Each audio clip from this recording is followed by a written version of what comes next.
নমস্কার। হরে কৃষ্ণ, রাধে রাধে।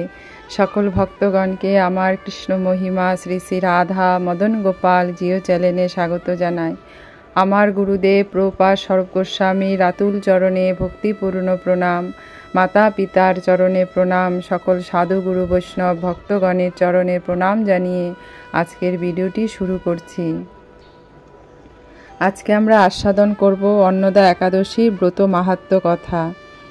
এই ভাদ্রবতী কৃষ্ণ পক্ষিয়া অন্নদা একাদশীর মাহাত্ম্য ব্রহ্ম বৈতব্য পুরাণে বর্ণনা করা হয়েছে। মহারাজ যুধিষ্ঠির বললেন, হে কৃষ্ণ, ভাদ্র মাসের কৃষ্ণপক্ষের একাদশীর নাম কি তা শুনতে আমি অত্যন্ত আগ্রহী। শ্রীকৃষ্ণ বললেন, হে রাজন, আমি সবিস্তারে এই একাদশীর কথা বর্ণনা করছি, আপনি একাগ্রচিত্তে শ্রবণ করুন। ভাদ্রের কৃষ্ণপক্ষিয়া একাদশীকে বলা হয় অন্নদা।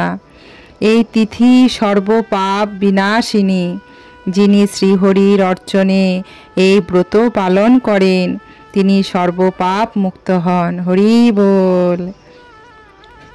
এমনকি এই ব্রতের নাম শ্রবণে রাশি রাশি পাপ বিদূরিত হয়ে যায়। হরি বল। এই ব্রত প্রসঙ্গে একটি পৌরাণিক ইতিহাস রয়েছে। প্রাচীনকালে হরিশ্চন্দ্র নামে এক নিষ্ঠাপরায়ণ সত্যবাদী চক্রবর্তী রাজা ছিলেন। পূর্ব কর্মফল ও প্রতিজ্ঞার সত্যতা রক্ষায় তিনি রাজ্যভ্রষ্ট হন। অবস্থায় এমন হলো যে তিনি নিজের স্ত্রী, পুত্র এবং অবশেষে নিজেকেও পর্যন্ত বিক্রি করতে বাধ্য হলেন।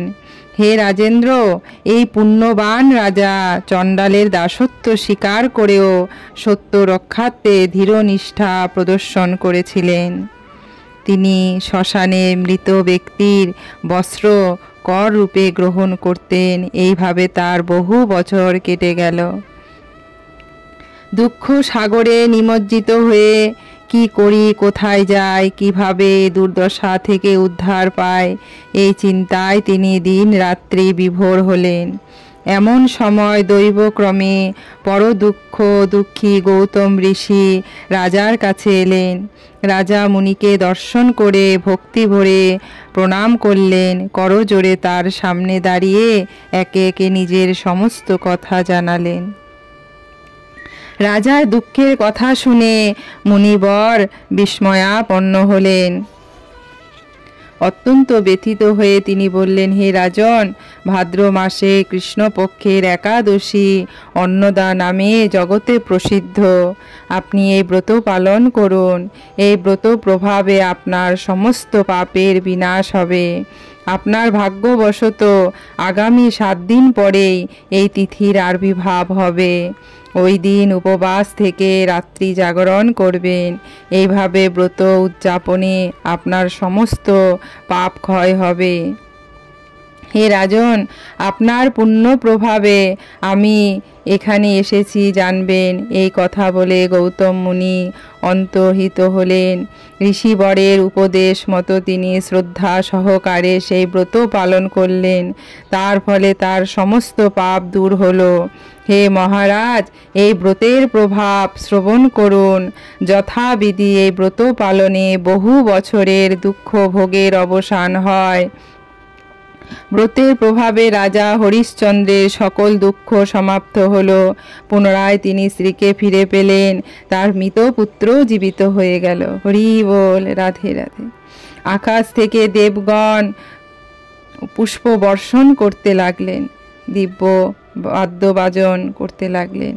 নিষ্কণ্টক রাজ্য সুখ ভোগ করে অবশেষে আত্মীয় স্বজন নগরবাসী সহ স্বর্গে গমন করলেন। হরি বল। যে মানুষ নিষ্ঠা সহকারে এই ব্রত পালন করেন তিনি শ্রীহরির চরণে ভক্তি লাভ করে অবশেষে দিব্যধাম গমন করেন। এই ব্রতের মাহাত্ম্য পাঠ ও শ্রবণে অশ্বমেধ যজ্ঞের ফল লাভ হয়। হরি বল। রাধে রাধে। আমরাও যেন নিষ্ঠার সাথে ভগবান শ্রীহরির চরণে ভক্তি লাভ করতে পারি। জয় শ্রী রাধে, জয় শ্রী রাধে। হরে কৃষ্ণ। রাধে রাধে। আপনারা সবাই ভালো থাকবেন। ভিডিওতে লাইক শেয়ার সাবস্ক্রাইব করবেন। রাধে রাধে।